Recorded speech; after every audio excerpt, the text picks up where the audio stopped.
Hey guys, in today's video we're going to be talking about shutter speed on the Sony a6000. I'm going to be covering how to change it, obviously, what exactly it means, what shutter speed is, and the situations where you might want to change it.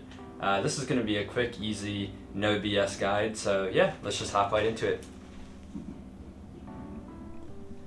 So the first thing you're going to want to do, obviously, turn on the camera, and then you're going to take this little mode dial on the top, and you're going to spin it to S. S stands for shutter priority. It lets you change the shutter speed.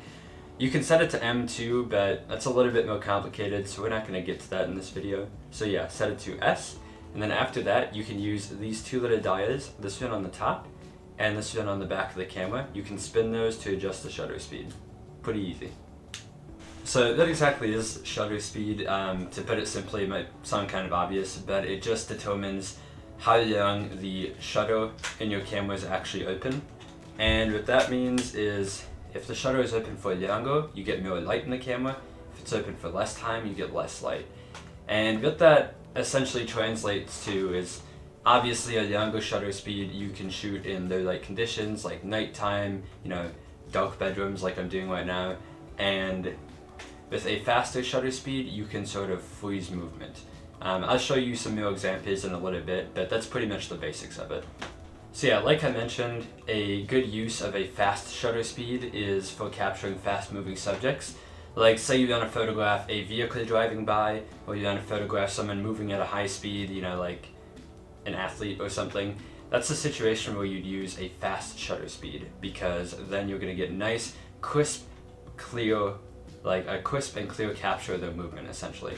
On the other hand, you have long exposure photography, and that is just keeping the shutter speed open for an extended period of time. That could be a second, it could be 15 seconds, 30 seconds, 500 seconds.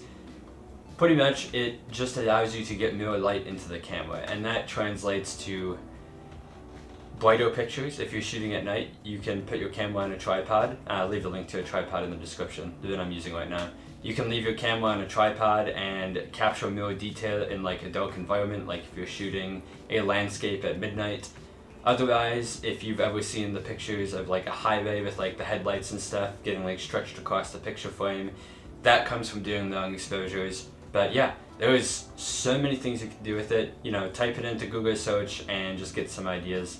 And yeah guys, that's pretty much it. I wanted to make this video very easy and fast. I didn't want to stretch it out like 15 minutes like most YouTubers. So yeah, we're gonna pretty much finish up there, and thank you so much for watching.